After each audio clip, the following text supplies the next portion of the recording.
자, 안녕하세요. 자, 이번 시간은 천문학혁명 5번째 시간입니다. 자, 이 천문학혁명 5번째 시간이 이제 제일 마지막 끝내는 시간인데요. 천문학혁명을 끝내는 시간이에요.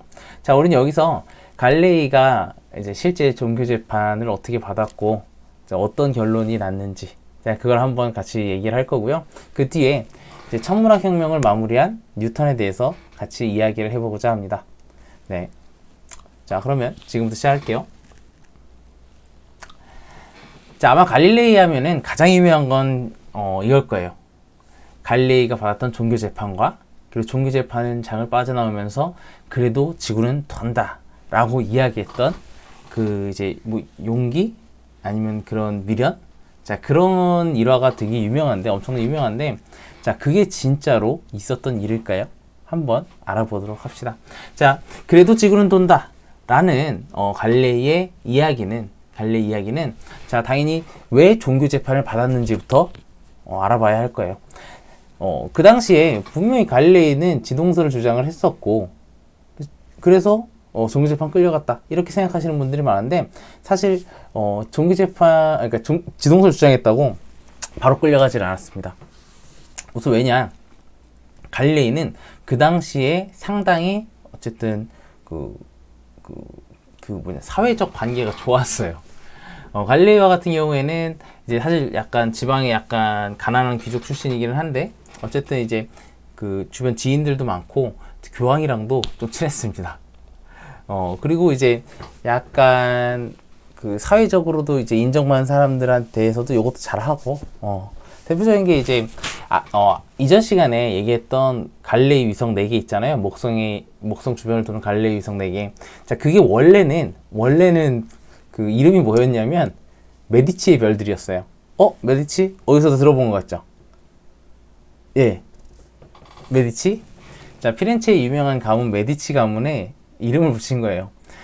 이제 갈릴레이의 제자 중에서는 이제 메디치 가문 출신이 있었는데, 당연히 그 제자를 통해서 그쪽 가문과 연이 있었고, 이제 그들의 이제 업적이나 이런 것들을 칭송하기 위해서 거기다 메디치의 별들이라는 이름을 붙여주는 거예요.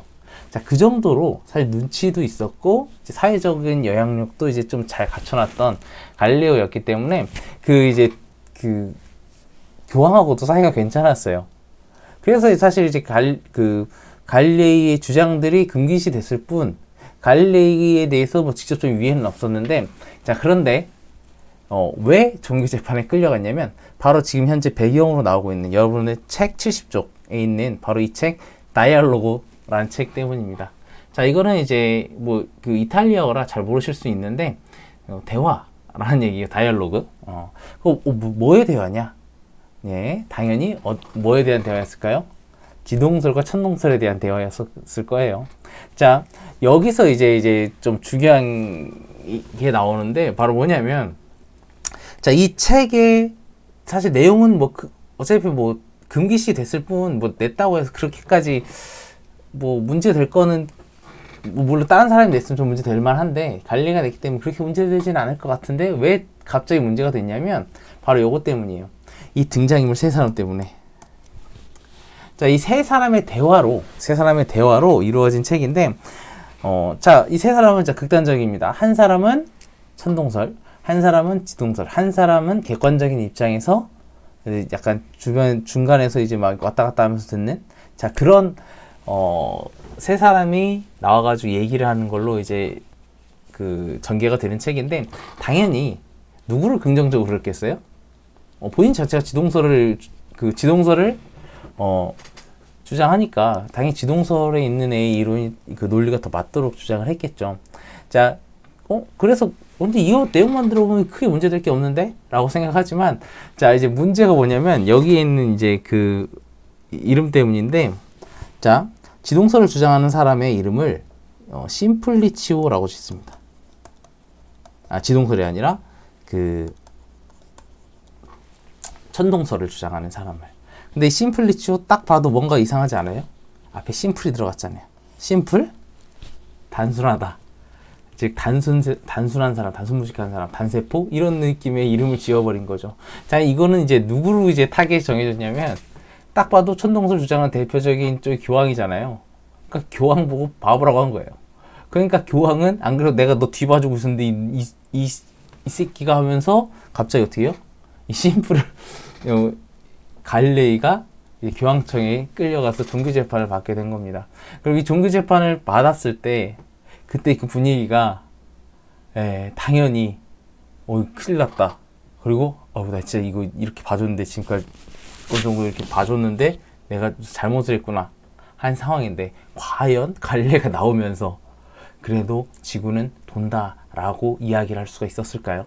실제로 종교재판에 끌려가 지동설과 그 다음에 이제 정말 우주가 매우 크고 별이 많고 이런 태양계도 여러 개도 막 이런 식으로 주장을 했던 브루노라는 사람은 화형당했어요. 종교재판 끌려갔다가. 근데 본인 이 갈릴레이가 화형까지 당했는데 화형까지 당했던 그 사실을 끝까지 주장할 수 있을까요?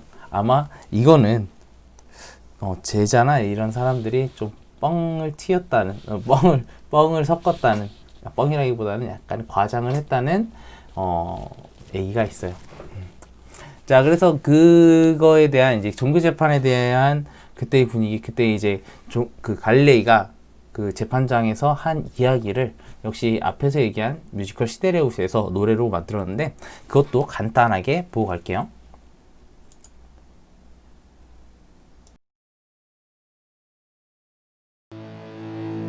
(1616년 2월 26일) 이탈리아의 수학자 그리고 천문학자인 갈릴레오 갈릴레이에 대한 재판을 시작합니다. 갈릴레오, 네, 재판관님. 시데레우스 눈치우스를 통해 지동설을 옹호한 것이 사실입니까? 현재의 천동설로는 설명할 수 없는 자연현상들이 있습니다. 그래서 사실입니까? 아닙니까? 제 망원경을 통해 직접 눈으로 본 사실을 옮겨 적었을 뿐입니다. 천동설은 증명된 신의 섭리입니다. 정해진 정답을 위한 증명이니까요. 지동설을 옹호한 것이 사실입니까? 재판관님께 지인이 따위는 중요하지 않으시군요.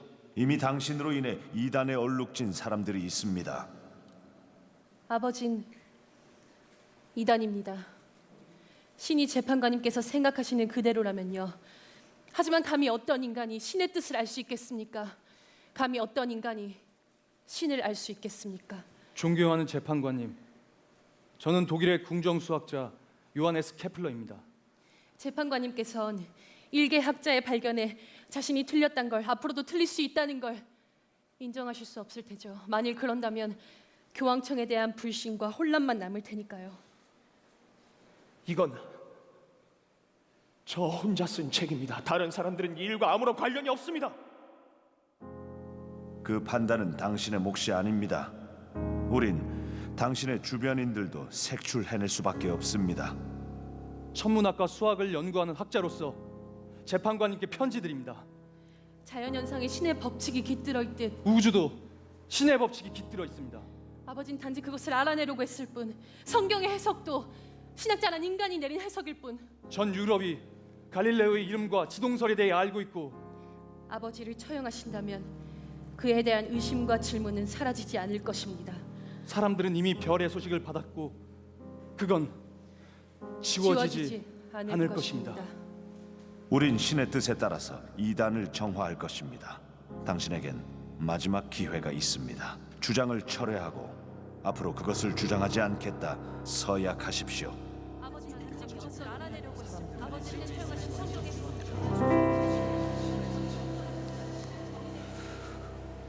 우린 왜 바보처럼 강요된 진실을 믿어야 하나. 이성도 지성도 신이 주신 능력인데 왜 신의 이름으로 부정해야 하는지.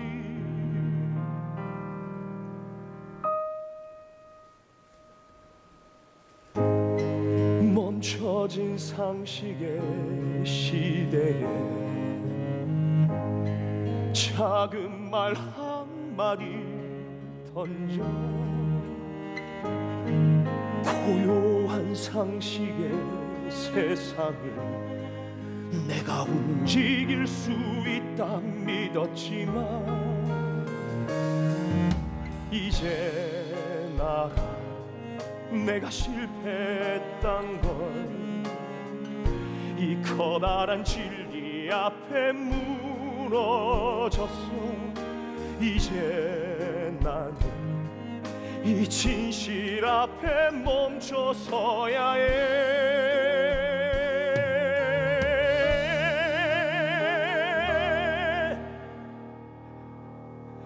잘 있거라 나의 오래된 꿈들이여. 잘 있거라 나의 오래된 별들이여. 나 이제 눈을 감고 빗장을 걸어 저 하늘 우주를 어둠에 가두네. 끝을 시작하네.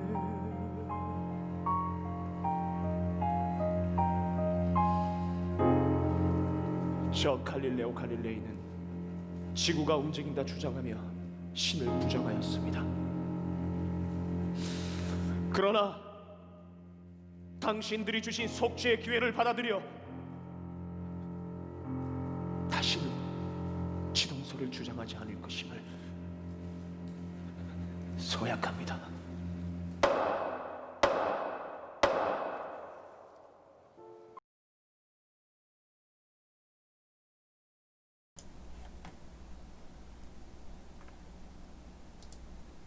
자, 사실 이제 노래 내용은 진짜 그냥 그 당시 갈릴레가 겪었을 거라고 생각하는 그 생각들, 그러니까 그것들을 그냥 노래로 적은 거고, 실제 뒤에 있는 이제 뭐 다시는 그런 말 하지 않겠다라고 한 게 이제 실제 재판정에서 했다는 이제 기록을 바탕으로 만든 대사예요. 그리고 이제 앞에 시데리오스 눈치우스라고 막 얘기가 됐잖아요. 이제 사실은 시데리오스 눈치우스보다는 이 대화라는 이 책 때문에 사실 종교재판에 간 게 큽니다. 앞에서 얘기했듯이요. 자, 어쨌든 이렇게 종교재판에서 이제 수그린 갈릴레이는 그 가택연금형에 처해지고, 물론 가택연금 됐었어도 끝까지 천문학을 관측을 했고, 그리고 눈이 멀어가는 와중에도 너무 이제 태양 많이 봐가지고 눈이 멀어져가는 와중에도 이제 역학 관련해서 이제 뒤에 나오게 되는 다음 시간에 배우게 되는 역학에 대한 연구도 끊임없이 하게 됩니다. 정말 대단한 사람이죠. 네. 자, 어쨌든 이제 갈릴레이가 이제 거의 이제 수많은 관측 사실들을 바탕으로 해서 거의 지동설의 그 토대를 이제 단단하게 다져주었는데, 자, 사실 지금까지 나온 사실들은 지금까지 배웠던 내용들, 그리고 지금까지 쭉 전개됐던 내용들의 맹점이 하나 있습니다. 그러니까 이런 사례들 통해서 지구가 태양을 주위를 도는 것 같다 라는 것은 이제 다 이해를 하기 시작했어요. 그런데 도대체 어떻게 지구가 태양 주위를 돌 수 있는지, 그 힘의 근원은 무엇인가, 그 이유는 무엇인가에 대해서는 아직 정확하게 밝혀지지가 않았는데, 자, 그때 이제 등장을 한 게 바로 누구냐면 뉴턴입니다. 자, 여러분들 아마 이거 알 거예요. 자, 여기 세상을 바꾼 사과라고 해서 여기 나오는데, 자, 이거 한번 슬쩍 볼게요. 네. 자, 세상을 바꾼 사과하면 이제 유명한 게 바로 이거죠. 뭐 세계의 사과로 해서 아담과 이브의 사과. 자, 그걸 통해서 이제 선과 악을 구별하고 도덕적인 삶을 살 수 있게 됐다라고 우리 성경에 써 있잖아요. 그래서 이제 성경적인, 종교적인 이제 되게 변화, 이제 그런 거를 우리가 이제 아담의 사과, 그래서 인류에게 큰 변화를 줬다라고 이야기를 해요. 도덕.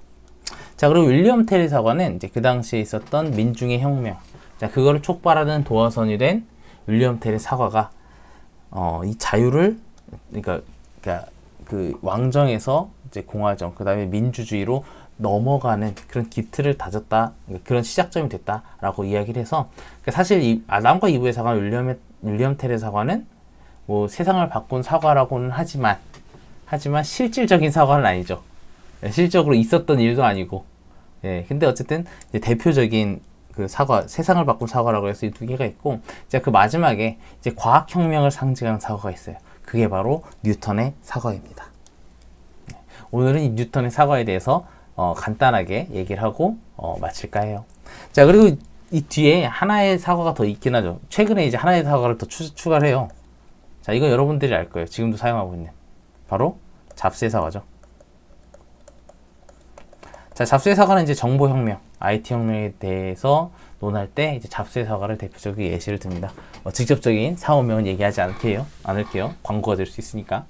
자, 그래서 이런 이제 잡스의 사과가, 이러한 뉴턴의 사과가 대표적으로 이제 이 중력을 나타내는 너무나도 이제 대표적인 사례가 되는데, 그래서 그런 사례 때문에, 그런 이야기 때문에 실제로 뉴턴이 사과 떨어지는 거 보고, 생각이 번쩍 나가지고선, 중력 이론을 만들었다라고 생각하는 사람들이 있어요. 자, 그거까지는 아니에요. 그것까지는 진짜 아니고, 그것까지는 아니고, 이 사과는 그 당시에 뉴턴이 이제 엄청나게 이제 연구를 많이 하고 생각을 많이 했던, 이제 그때 이제 자신의 생각을 다른 사람들에게 전달하기 위한 예시로서 이제 든 겁니다. 사실 그냥 뭐 볼펜이 될 수도 있고, 이제 나뭇잎이 돼도 되고, 그러니까 뭐 다른 배가 돼도 되고 한데, 그냥 그때 그냥 단지 예시였는데, 그 예시가 마치 반대로 돼가지고, 사과가 떨어지면 뉴턴이 깨달았다, 이런 식으로 이제 속설로 남겨져 있어요. 근데 절대 아니고, 뉴턴은, 이제 자신의 고향집으로, 그 당시 흑사병에 돌아가지고선 이제 대학에서 연구 못하고 자기 고향으로 돌아왔는데, 그 고향에서 이제 많은 생각을 통해서 중력을 정리를 했고, 중력 이론을 정리를 했고, 그 중력 이론에 대해서 설명을 하면서 이제 설명하기 위한 걸로 이제 그 당시에 그 지역에 많았던 사과를 예시로 든 겁니다. 네. 그래요. 그렇다고요. 자, 어쨌든, 자, 그럼 이 사과를 도대체 어떤 예시로 들었기 때문에 그러냐? 자, 바로 요겁니다. 자, 사과와 달에 작용하는 힘은 똑같다. 자, 이것 때문이에요. 이게 뭐지? 라고 하죠. 이게 뭘까? 라고 이제 여러분들 이제, 이게 뭐지? 라는 생각을 할 텐데, 자, 뭐냐면, 사과는 이제 지상에서의 물체를 대표하는 거예요. 달은 천상계에서의 행성을 대표하는 거예요. 자, 그런데 사과 같은 경우에 어떻게 돼요? 아래로 떨어지는데, 달은 왜 원운동을 하느냐? 아리스토텔레스는 이 지상계에서는 직선 운동이 자연스러운 운동이고, 천상계에서는 원운동이 자연스러운 운동이다 라고 얘기하고 넘어갔잖아요. 하지만 뉴턴은 달랐어요. 자, 뭐 했냐? 사과가 아무 힘도, 그러니까 사과가 그 옆 수평 방향의 속도를 가지고 있지 않기 때문에 아래로 떨어지는 걸 뿐이다. 자, 여러분들 통합과학에서 한번 배웠어요. 자, 만약에 사과가 이쪽 방향으로 속도를 갖게 된다면, 그러면 사과는 속도가 적당히 있으면 여기 떨어질 것이고, 그 다음에 조금 더 빠르게 던지면 좀 더 가서 떨어질 것이고, 조금 더 빠르게 던지면 이쯤 가서 떨어질 것이고, 그리고 정말 빠르게 던진다면 어느 순간 이 사과가 떨어지는 이 곡률과 지구의 곡률이 일치하는 순간이 올 것이다. 그러면 얘는 어떻게 된다? 계속해서 떨어지는데 그만큼 땅도 떨어지기 때문에, 땅도 곡률이 이렇게 튀어지기 때문에 얘는 어떻게 된다? 사과가 계속해서 돌게 되는, 자, 이런 형태의 운동을 할 것이다 라고 이야기를 한 거예요. 이렇게 사과가 이 주변을 원운동 이렇게 돈다. 정말 빠르게 던지면. 자, 그럼 이거는 뭐랑 똑같아요? 지구 주위를 도는 달과 똑같다는 얘기, 달과 같은 경우라는 거죠. 즉, 사과나 달이나 똑같은 힘을 받아서, 자, 그 힘의 근원은 어디? 그러니까 지구가 사과를 당기는 힘이겠죠. 지구가 사과를 당기는 이 힘을 받아서, 그 사과는 보통 아래로 떨어지는데, 그리고 그거를 이제 빠른 속도로 던지면 그 아래로 떨어지는 힘에 의해서 지구 주위를 돌고, 달 또한 마찬가지로 실제로 이 주변에 있는 달 또한 실제로 지구로부터 떨어지는 힘을 받는데 속도를 갖고 있기 때문에 어떻게 된다? 이런 식으로 원운동을 하게 된다 라고 설명을 하게 됩니다. 자, 이거 즉 그러니까 지상계의 물체인 사과나 천상계의 행성인 달이나 둘 다 똑같이 지구 쪽으로 떨어지는 힘을 받는다. 즉 천상계와 지상계의 모든 운동은 똑같은 법칙에 의해서 움직인다 라고 주장을 하게 된 거죠. 자, 이 주장을 잘 적어놓은 거, 물론 이 운동뿐만 아니라 천상계, 지상계의 다른 운동에 대한 모든 설명, 자 이제 뒤에서 배울 뉴턴의 운동 3법칙, 자 이런 모든 내용들을 이 프린키피아라는 책에 정리를 해서 발표하게 됩니다. 이 프린키피아라는 책이 어마어마합니다. 그래서 이 프린키피아라는 책을 발표를 하고, 이 프린키피아라는 책을 발표를 하면서 이제 어떻게 되냐면, 자 프린키피아라는 책을 발표를 하면서 네. 자 어쨌든 발표를 하면서 이제 거의 일대 과학적인 혁명이 일어나기 시작해요. 혁명이 끝난다고 했잖아요. 끝난다라는 얘기는 천문학적인 혁명이 끝나게 된다는 거예요. 왜냐, 이제 천문학적으로 이제 왜 행성이 돌고 있는지 그게 이제 설명이 되거든요. 그래서 이 이후부터는 이제 케플러 법칙도 실제 과학적으로 설명이 가능해지고, 이제 더 이상은 왜 천상계가 그렇게 움직이고 있는지에 대한 설명을 이제 따로 생각하지 않아도 돼요. 뉴턴의 운동 법칙에 의해서 움직이니까. 정말 대단하죠. 자, 그런 이제 대단한 이제 모든 이제 모든 행성들의 움직임은 중력에 의한다. 라는 것을 발표했고, 그 중력에 작용하는 그 크기나 방향 같은 경우 이제 뒤에 한 번 더 이야기를 하도록 하겠습니다. 자, 어쨌든 자 그렇게 해서 천문학 혁명을 완벽하게 설명을 했는데, 자 물론 한 가지 의문점은 남았습니다. 도대체 어떻게 힘을 전달하느냐? 도대체 어떻게? 왜? 보통 힘은 접촉한 상태에서 발생한다고 생각을 하고 있었어요. 그런데 지구와 달은 접촉하지 않아요. 근데 서로 잡아당긴다고 주장을 하는 겁니다. 도대체 실로 묶여져 있는 것도 아닌데 어떻게 잡아당기느냐? 자, 그거에 대해서는 사실 뉴턴도 어떻게 설명을 할 수가 없었어요. 물론 나중에 아인슈타인은 공간의 휘어짐으로 설명을 했죠. 근데 뉴턴은 지금 설명을 할 수가 없어서 이제 이것이 이제 신의 섭리가 아닌가. 신이 그렇게 만들어놨기 때문에 그렇게 신이 원거리에서 또 힘을 작용하도록 신이 만들어놨기 때문에 그렇게 되는 거다. 약간 신비주의적으로 설명을 하게 됩니다. 근데 사실 그거 말고는 딱히 얘기할 게 없긴 해요. 그 당시 이거 어떻게 알았겠어요? 공간의 휘어짐이나 이런 것들을.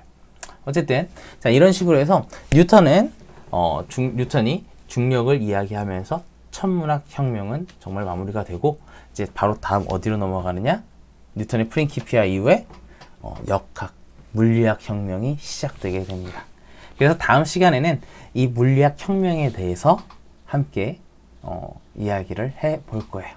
오늘은 여기까지만 하겠습니다. 자, 아까 보여준 뮤지컬 풀 영상은 또 아래 링크로 보여드릴게요. 자, 오늘도 수고하셨습니다.